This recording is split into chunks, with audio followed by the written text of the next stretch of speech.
하나님 말씀 보겠습니다. 스가랴서 4장 8절에서 14절입니다. 스가랴서 4장 8절에서 14절 한 절씩 교독하시겠습니다. 8절 여호와의 말씀이 또 내게 임하여 이르시되 스룹바벨의 손이 이 성전의 기초를 놓았은즉 그의 손이 또한 그 일을 마치리라 하셨나니 만군의 여호와께서 나를 너희에게 보내신 줄을 내가 알리라 하셨느니라. 작은 일의 날이라고 멸시하는 자가 누구냐? 사람들이 스룹바벨의 손에 다림줄이 있음을 보고 기뻐하리라. 이 일곱은 온 세상에 두루 다니는 여호와의 눈이라 하니라. 내가 그에게 물어 이르되 등잔대 좌우의 두 감람나무는 무슨 뜻이니까 하고 다시 그에게 물어 이르되 금기름을 흘리는 두 금관 옆에 있는 이 감람나무 두 가지는 무슨 뜻이니까 하니 그가 내게 대답하여 이르되 내가 이것을 무엇인지 알지 못하느냐 하는지라. 내가 대답하되 내 주여 알지 못하나이다 하니 14절 같이 읽겠습니다. 시작. 이르되 이는 기름 부음 받은 자 둘이니 온 세상의 주 앞에 서 있는 자니라 하더라. 아멘. 자, 이제 스가랴가 받은 다리오 왕 제2년 11월 24일 날 받은 그 말씀 중에서 다섯 번째 환상, 어제 이제 스룹바벨에 대한 환상에 이어지는 내용을 보고 있습니다. 먼저 8절, 9절 교독하고 시작하겠습니다. 여호와의 말씀이 또 내게 임하여 이르시되 스룹바벨의 손이 이 성전의 기초를 놓았은즉 그의 손이 또한 그 일을 마치리라 하셨나니 만군의 여호와께서 나를 너희에게 보내신 줄을 내가 알리라 하셨느니라.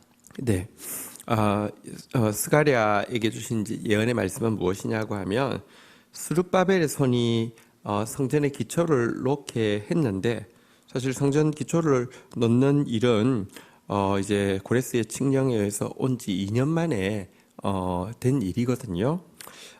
그런데 기초를 놓은 것으로 마치지 않고 이제 시작한 일을 완성하는 일까지 하게 할 것이다. 이렇게 이야기하고 있는 것이 여호와의 말씀입니다. 그리고 이처럼 기초를 놓았다가 끝나는 것이 아니라 그 일을 완성하게 하는 것을 통하여서 여호와께서 이제 지금 스가랴를 이제 이스라엘 백성들에게 이제 보내신 것을 알게 할 것이 알게 할 것이다. 이렇게 이제 말씀을 하고 있습니다. 여러분 사실은 이미 굉장히 많이 지연되어지고 있었고요. 또 지연되어질 뿐 아니라 여기에 많은 공격이 있었습니다. 그런데 이 일이 정말 이 예언대로 되게 되었습니다. 어떻게 되었냐고 하면 고레스가 워낙에 칙령을 내려서 보내었는데요. 잠시 또 이제 공격이 있자 막 이런 음해와 막 이런 것들이 있어서 고레스가 약간 거기에 흔들렸던 적도 있고요.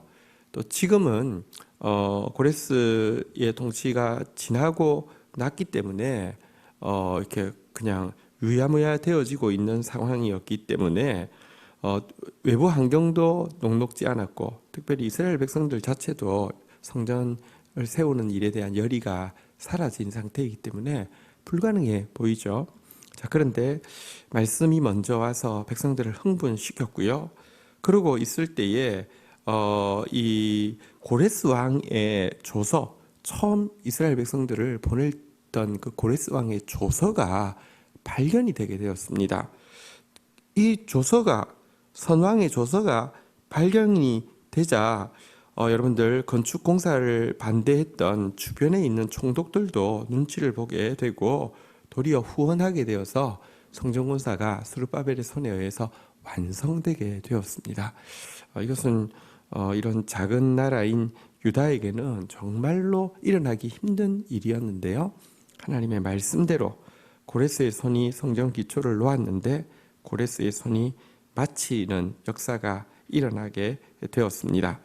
성경에 보면 너희 안에 착한 일을 시작하신 이가 그리스도 예수의 날까지 그것을 온전히 이루실 것이다, 이렇게 약속하신 장면이 나옵니다. 여러분, 하나님께서 하신 일이 맞으면, 하나님께서 보내신 사람이 맞으면 시작하게 한 일이 온전히 마치게 하시는 역사를 하나님은 보여주십니다. 지금도 하나님은 그렇게 일하고 계십니다. 스룹바벨 성전은 완성될 것이고요, 또 결국 완성되었습니다. 자, 그런데 스룹바벨 성전이 완성되고 났을 때에 대해서 하나님은 이렇게 이제 격려하십니다. 우리 10절 같이 한번 읽도록 하겠습니다. 10절 읽겠습니다. 시작. 작은 일의 날이라고 멸시하는 자가 누구냐? 사람들이 스룹바벨의 손에 다림줄이 있음을 보고 기뻐하리라. 이 일곱은 온 세상에 두루다니는 여호와의 눈이라 하니라. 자, 스룹바벨의 이 손에 의해서 이제 성전 공사가 완공되어질 때 있을 일에 대해서 이렇게 한편으로는 경계하는 말씀입니다. 작은 일의 날이라고 멸시하는 자가 누구냐? 자, 이게 무슨 내용인지 좀 설명을 드리겠습니다. 스룹바벨 성전이 세워져도 외형적으로는요, 굉장히 초라할 것입니다. 그래서 실망하는 사람이 있을 것입니다. 그리고 그 일에 대해서 작은 일의 날이라고 폄훼하는 사람이 있을 것을 경고하는 것입니다. 여러분, 실상 이스라엘 백성들이 앞에 어떤 일이 있었느냐고 하면 성전의 기초를 놓았어요. 여러분, 회파된 성전의 기초를, 그것도 페르시아로부터 돌아온 지 2년 만에 놓았을 때 얼마나 기쁩니까? 기쁜데 기쁨인지 슬픔인지 모르는 상태에서 이 두 소리가 섞였던 장면이 있었습니다. 왜냐고 하면 이제 포로 잡혀 갔다가 돌아온 1세대들이 소수지만 살아남아 있었던 것 같은데요.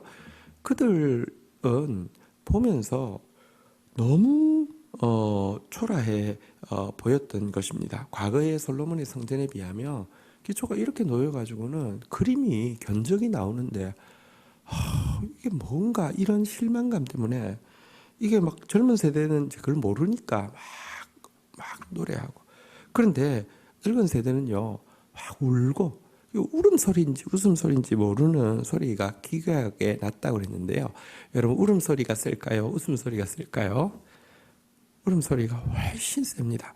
여러분들, 감사하는 말이 있을까요? 원망하는 말이 있을까요? 감사가요 한 90명이 하고 원망 10명에도요 10명이 이깁니다.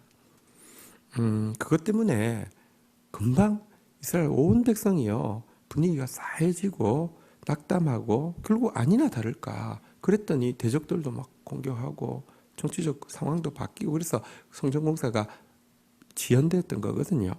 근데 이제 하나님께서 이제 스룹바벨 성전이 공사되고 나면, 완공되고 나면 작은 일의 날이라고 멸시하지 말라고 지금 경계하는 것입니다. 왜냐고 하면요, 이 일을 보고 사람들이 기뻐할 것이다 라고 이야기합니다. 왜 기뻐합니까? 이 일곱은 온 세상에 두루다니는 여호와의 눈이라고 표현되어 있는데요. 이것은 무슨 의미이냐고 하면요, 스룹바벨이 짓는 초라한 성전이 솔로몬이 지었던 웅장한 성전보다 하나님께서 기쁘게 받으시는데, 왜 그 증거가 무엇이냐? 스룹바벨 성전의 일곱 눈이란, 온 세상에 두루다니는 여호와의 일곱 눈이란 온 세상을 감찰하시는 여호와의 감찰을 이야기하는데요. 다시 말하면 온 세상을 감찰하시는 여호와의 감찰 되시는 예수 그리스도께서 바로 이 성전에 친히 임하실 것이기 때문이다. 그래서 여호와께서 이 일을 크게 기뻐할 것이고, 진짜 천국에 있는 하나님의 백성들이 이 일을 보고 너무 감동받을 것이다. 이런 지금 이야기가 되겠습니다. 왜 스룹바벨 성전이 초라한데도 작은 일이 아닙니까? 이 성전의 본체 대신 예수님께서 오실 것입니다. 천국에 모든 것이 완전한 천국에서 솔로몬 성전 지어졌을 때 천사들이 보면서 얼마나 감동받았을까요? 별로 감동받지 않았습니다. 왜냐하면 천국에는 그런 것이 막 널려 있기 때문입니다. 단지 지상에도 하나님께서 이제 영주하면서 거할 처소가 생겼다는 그 의미는 크지만 그 자체가 그렇게 크지는 않았을 것입니다. 그러나 스룹바벨 성전이 세워졌을 때 천사들은 여러분 천사만 해도 하나님 가까이 있는 천사만 해도 시공이 우리와는 같지 않을 것입니다. 그곳에 온 우주의 주인이신 예수 그리스도, 온 우주를 감찰하시는 일곱 눈의 주인공이신 예수 그리스도께서 직접 그곳에 가실 거잖아요. 그죠? 그거를 볼 때 얼마나 전율을 느끼며 감동을 하게 되었을까요? 여러분, 사실 제가 지난주부터 계속 좀 이야기하고 있는 내용이지만 우리가 기껏해야 할 수 있는 것은 스룹바벨 성전을 세우는 것입니다. 우리가 거룩해지려고 몸부림쳐봤자 스룹바벨 성전이지, 우리가 하나님 앞에서 하나님의 영광을 나타내려고 몸부림쳐봤자 스룹바벨 성전이지 솔로몬 성전 세우기 쉽지 않습니다. 그런데요, 그 솔로몬 성전이 아니라 초라해 보이는 스룹바벨 성전이 가치 있는 것은 우리의 성결을 위한 노력, 우리가 하나님께 영광 돌린 것 자체가 커서가 아닙니다. 그곳에 거룩의 본체이시고 가장 영광스러우신 그리스도께서 임하시기 때문에 그것이 가치 있는 것입니다.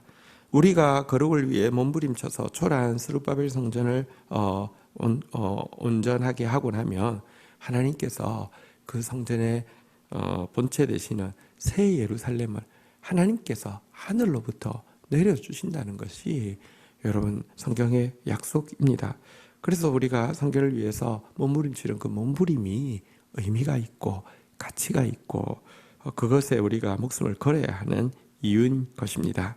자, 어쨌든 여러분 이 생각해 보시면 그림자는 본체를 보여주는 것인데요. 그림자가 긴 거하고 그림자가 짧은 것하고 그림자 입장에서는 그림자가 긴 게 더 형체를 거의 비슷하게 보여주죠. 그림자가 짧아지면 여러분 형체가 안 보이잖아요, 그죠? 해가 뜰 때 해가 이제 지면 이렇게 그림자가 이렇게 쭉 있지만 해가 딱 정오에 올 때는 거의 그림자가 없잖아요, 그죠? 솔직히 말하면 하나님의 영광을 반사하는 모습은 솔로몬 성전이 더 영광을 반사하는 것처럼 보입니다. 스룹바벨 성전은 초라합니다. 다른 나라의 건축물들에 비하면 초라합니다. 그렇지만 여러분 이 성전의 본체이신 그리스도께서 임하실 시간이 바로 임박한 때, 다시 말하면 정오에는요 그림자도 짧은 것입니다. 그래서 솔직히 말하면 우리의 눈이 그림자에게 집중한다고 하면 솔로몬 성전이 영광스럽지만 태양에 집중한다고 하면 스룹바벨 성전이 비교할 수 없이 영광스러운 것입니다. 이 사실을 이렇게 스가랴를 통해서 이야기하고 있습니다. 자, 그런데 그때 스가랴가 놀라운 것을 하나 보게 되었습니다. 자, 그리고 질문하는 내용입니다. 11절부터 13절까지 교독하겠습니다. 내가 그에게 물어 이르되 등잔대 좌우의 두 감람나무는 무슨 뜻이니까 하고 다시 그에게 물어 이르되 금 기름을 흘리는 두 금관 옆에 있는 이 감람나무 두 가지는 무슨 뜻이니까 하니 13절 같이 읽겠습니다.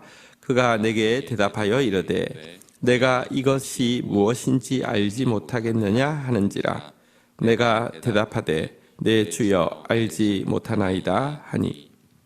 자, 그런데 이 스룹바벨이 세운 성전에서 한 가지 장면이 이 스가랴의 눈에 크게 들어온 것 같습니다. 그래서 너무 궁금했습니다. 그래서 무엇이냐고 하면요, 등잔대가 보이는데요. 여러분, 등잔대라는 것은 이제 금초대를 이야기하겠죠. 성전에는 등잔대가 있습니다. 이 등잔대에는 이제 그 불이 켜져 있는데요. 이 불이 성전을 밝히는 이렇게 불입니다. 자, 그런데 이 불이 보니까 꺼지지 않도록 이 불 좌우에 두 감람나무가 서 있습니다. 감람나무는 올리브 기름을 이제 그 만드는 것이잖아요, 그죠? 그러니까 12절에 보니까 한 번 더 묻습니다. 11절에 보니까 등잔대 좌우에 두 감람나무가 뭡니까? 왜 촛대 옆에 감람나무가 바로 서 있습니까? 이렇게 물어보다가 다시 자세히 묘사하면서 한 번 더 물어봅니다. 금기름을 흘리는 두 금관 옆에 있는 이 그 감람나무 두 가지는 무슨 뜻입니까? 라고 이제 그러니까 이런 것입니다. 금초대에 아예 이 감람나무로부터 기름이 바로 공급되어집니다. 자, 그러면 불이 꺼집니까? 꺼지지 않습니까? 꺼지지 않겠죠, 그죠? 그리고 이건 두 개가 나무입니다. 기름은 계속 생산되고요. 생산되는 기름이 계속 부어지니 영원히 꺼지지 않습니다. 이 금기름을 흘리는 이 감람나무 두 가지는 무슨 뜻입니까? 이렇게 이제 두 번이나 묻고 있습니다. 자, 그러자 천사가 이렇게 질문합니다. 내가 이것이 무엇인지 알지 못하느냐라고 물어봅니다. 그랬더니 스가랴가 뭐라고 이야기합니까? 한번 따라했습니다. 내 주여 알지 못하나이다. 여러분, 이 장면이 정말로 다시 한번 성경을 보십시오. 에스겔이든지 다니엘이든지 계시가 막 강할 때, 요한계시록이든지 계시가 강할 때 하나님 앞에 묻는 장면과 그리고 정말로 자기들이 모른다고 고백하는 장면이 반복되어지고 있는 것을 보게 될 것입니다. 우리가 안다고 생각하기 때문에 자꾸 모르고요. 다 그렇습니다. 여러분, 모른다고 생각하면 희망이 있습니다. 그리고 실제 여러분들 내가 익숙한 대로 내 방식대로 해서 망가뜨리는 것이지 하나님 앞에 어린아이처럼 자꾸 물으면 절대 망가지지 않는데요. 계시란 하늘로부터 내려 꽂히는 하늘의 것인데 여러분 이것은 우리가 내 상상이나 내 공상에서 나오는 것이 아니기 때문에 모르는 것이 맞습니다. 그리고 하나님의 말씀을 받는 사람에게 제일 중요한 자세가 무엇이냐고 하면 내가 모른다는 겸손함입니다. 그리고 겸손하기 때문에 묻는 것입니다. 또 묻는 것입니다. 여러분 이래야지만 하나님의 말씀이 계속 임할 수 있습니다. 안다고 생각하니까 안 묻습니다. 모른다고 생각하면 묻습니다. 안다고 생각하니까 여러분 표시내지 않지만 마음에 교만이 있습니다. 자기 기준이 있기 때문입니다. 그런데요, 모른다고 생각하면요, 겸손합니다. 여러분, 기준은 끊임없이 하나님께만 있습니다. 계속 모르는 것입니다. 계속 묻고 계속 그 앞에 겸손할 수밖에 없는 것입니다. 그래야지만 말씀의 통로로 사용받을 수 있습니다. 이거 너무 중요합니다. 여러분, 저는 오랫동안 GT를 써왔습니다. 정말 오랫동안 써왔고요. 근데요, 알 것 같죠? 아니요, 저는 옛날에는 안다고 착각했습니다. 나 정도면 알아. 요즘은 정말 알겠습니다. 뭘 아느냐고 하면 나는 아무것도 모른다는 걸 알겠습니다. 이 말씀은요, 계시입니다. 이 말씀은 인간이 알 수 있는 것이 아닙니다. 이것은 겸손하게 하나님 앞에 무릎 꿇을 때에만, 하나님께 여쭐 때에만 그 말씀이 알아지고 또 그 상황에서 새롭게 알아지고 또 성장한 만큼 더 알아지는 것이지, 내가 예를 들어 과거에 하나님이 알게 해주셨어요. 그게 그런 말씀의 다냐? 아니에요. 그건 정말 말씀의 한 부분을 알았을 뿐이에요. 날마다 새롭게 알기 위해서는요, 안다는 생각이 있으면 여러분 아예 과거의 그 기준 외에는 더 이상 안 통할 겁니다. 한번 해보십시오. 안 통해요. 왜냐하면 그게 다가 아니고 상황이 또 그 상황이 아니고 또 내가 성장해야 했을 때 여러분 덧셈 뺄셈이 틀린 것 아니지만 초등학생 때는 그 정도면 되지만 수학이 내가 초등학교 때 성적 1등 했어요. 덧셈 뺄셈 진짜 잘했어요. 그것 가지고 대학에서 문제 풀 수 있습니까? 나 초등학교 때 1등 했어요. 아무 문제 없어요. 못 풀어요. 매일 하나님 앞에 모른다고 고백하고 매일 하나님 앞에 겸손하게 물어야지만 하나님의 말씀이 알아지는 것입니다. 그래서 말씀을 전하는 사람, 말씀을 받는 사람에게 제일 중요한 태도는 겸손과 하나님 앞에 계속 묻는 게 기도죠. 말씀의 기도가 동반되어지지 않으면 말씀은 계시되어지지 않습니다. 자, 그러자 이제 설명을 해주셨습니다. 도대체 이것이 무엇일까요? 그 의미에 대해서 14절에 이렇게 말씀해 주셨습니다. 같이 한번 읽도록 하겠습니다. 읽겠습니다. 시작. 이르되 이는 기름 부음 받은 자 둘이니 온 세상의 주 앞에 서 있는 자니라 하더라. 자, 이 두 감람나무가 무엇이냐? 여기 이렇게 설명합니다. 한번 따라하겠습니다. 기름 부음 받은 자 둘. 자, 이 성전에 금촛대가 꺼지지 않게 하는 이 사람이 누굽니까? 이 감람나무 둘이 누굽니까? 했더니 기름 부음 받은 자 둘이다 이렇게 이야기를 하고 있습니다. 온 세상의 주 앞에 서 있는 이 만유의 주 앞에서 이 일을 감당하는 자는 기름 부음 받은 자 둘이다 이렇게 이야기하고 있는데 그 의미를 좀 설명을 드리겠습니다.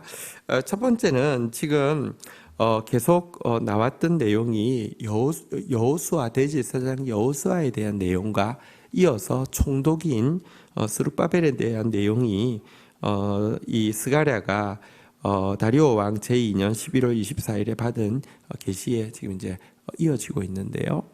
첫 번째 이야기는 바로 이 기름 부음 받은 자인 대제사장 여호수아와 또 기름 부음 받은 자인 총독 스가랴 그 스룹바벨을 이야기하는 것임을 알 수 있습니다. 이들의 역할이 이 금촛대에 불이 꺼지지 않게 하는 역할을 그들이 하나님 앞에서 감당하고 있다라고 이야기하는 것입니다. 하나님은 질서의 하나님이시고요. 하나님은 스스로 하시지만 사람을 통하여 또 하시기로 결정하셨는데요. 그래서 지금 이 스룹바벨 성전이 세워지는 일을 스룹바벨을 통하여서 하시고 이 성전에서 거룩한 제사가 아름다운 옷을 입고 정한간을 쓴 대제사장 여호수아를 통하여서 이루어지게 하셨는데요. 이들이 이 금촛대에 불이 계속 붙어 있게 하는 역할을 한다. 이런 내용일 수 있습니다. 그래서 이 기름 부음 받은 자들을 위하여서 더욱 기도하고 또 그들이 하나님의 뜻을 가지고 백성들을 격려하고 또 이제 이끌어 나아갈 때 순종하고 하는 것이 필요한 것을 앞에서 이야기한 것처럼 또 제3, 제4 강조하고 있는 내용이라고 할 수 있습니다. 자, 그러나 궁극적으로 기름 부음 받은 자 둘이란 조금 더 의미를 확장시킬 수 있겠습니다. 이것은 예수 그리스도께서 이 땅 가운데서 사역하실 때 그의 두 가장 중요한 직분인 왕과 제사장직을 의미한다고도 볼 수 있습니다. 그리스도께서 이 성전을 계속 밝힐 수 있는 것은 이 성전은 사실은 이제 하나님의 백성인 우리와 또 교회 공동체를 상징하는 것이잖아요, 그죠? 교회 공동체가 계속 하나님의 빛 가운데 서 있을 수 있고 성도인 우리가 계속 하나님의 말씀의 빛 가운데 서 있을 수 있는 이유는요, 예수님이 우리의 왕, 다시 말하면 우리의 대표가 되기 때문입니다. 예수님과 우리와의 관계가 예수님 그냥 훌륭한 분이시고 이렇게 되면 우리한테 우리 빛이 꺼질 수밖에 없습니다. 아담이 첫 인류의 대표인 것처럼 예수님은 구원받은 모든 백성의 대표이기 때문에 교회에서 불이 꺼지지 않게 한다, 이런 의미를 가지고 있고요. 또 한 가지 직분인 제사장, 제사장은 백성의 죄를 대속하는 역할을 이렇게 제사를 통하여서 집례하는데요. 제사장의 본체 되신 예수님께서 우리의 허물을 대속하셨기 때문에 교회가 성도가 계속 하나님의 빛 앞에 서 있을 수 있게 한다. 이런 뜻도 가지고 있습니다. 더 나아가 이것은 이렇게도 묵상할 수 있겠습니다. 여러분, 예수 그리스도께서 이 땅 가운데 다시 오실 때까지 우리는 또 이 하나님의 빛을 계속해서 이렇게 환하게 비추어야 될 사명을 가지고 있습니다. 금초대에 빛이 환하게 교회 안에서 비치도록 해야 하는데요. 이것은 무엇이냐? 저희 교회는 말씀의 빛과 성령의 불로 이 두 가지가 교회의 가장 중요한 요소라고 믿고 있습니다. 말씀, 성령, 이것이 같이 가야지만 빛이, 불이 온전하게 된다고 믿고 있습니다. 예수 그리스도께서 다시 오시고 그의 영광의 나라가 이루어질 때까지 여러분들 이 성전을 환하게 비출 가장 중요한 이 기름은 무엇이냐? 하나는 말씀이고요. 하나는 성령입니다. 이것이 부어지지 않으면 불은 꺼질 수밖에 없습니다. 말씀의 빛과 성령의 불로 이 세대를 하나님의 세대로 바꾸는 이 세대 가운데 하나님의 나라가 이루어지게 하는 이 일에 우리가 목숨을 걸어야 하는 이유인 것입니다. 어쨌든 오늘 이 본문 말씀을 가지고요, 우리 주님 앞에 나아가서 시작하게 하신 일을 온전하게 하실 주님을 찬양하고요. 그리고 이 우리의 작은 일이 아닌 것이 하나님 말씀 붙잡고 한 일에 대해서 예수 그리스도께서 직접 그것을 받으시고 그것 가운데 임하실 것을 또 우리가 기대하고요. 오늘도 우리에게 또 기름 부음 받은 자들이 이 사명을 잘 감당하도록 예수 그리스도의 대사장 직분과 왕 직분을 통하여서 대표하시고 대속하시는 역사를 통하여서 오늘도 그 빛이 우리 가운데 임하도록, 또 우리가 이 빛을 드러내는 사람으로서 말씀의 빛과 성령의 불로 충만하도록 기도하고 나아가야 되겠습니다. 주신 말씀 붙잡고 우리 주님 앞에 나아가 기도하는 시간 가지도록 하겠습니다. 함께 기도하시겠습니다. 하나님 감사합니다. 이 아침에도 말씀하여 주셔서 감사합니다. 하나님, 주께서 시작하신 일 주께서 완성하게 하셔서 주께서 보내셨음을 하나님 드러내시겠다고 하신 것을 찬양하고 경배합니다. 하나님, 또 이 일이 결코 작은 일이 아니며 또 이 일을 출발로 해서 열방 가운데 당신의 구원이 드러나게 될 것을 인하여서 감사합니다. 하나님, 오늘도 저희들에게 기름 부음을 주시고 예수 그리스도의 대표 되심과 대속하심을 통하여서 기름 부음을 주심을 인하여서 감사합니다. 오늘도 말씀 붙잡고 성령 충만하여서 이 빛을 드러내는 삶 살 수 있도록 인도하여 주옵소서. 예수 그리스도의 이름으로 기도 올립니다. 아멘.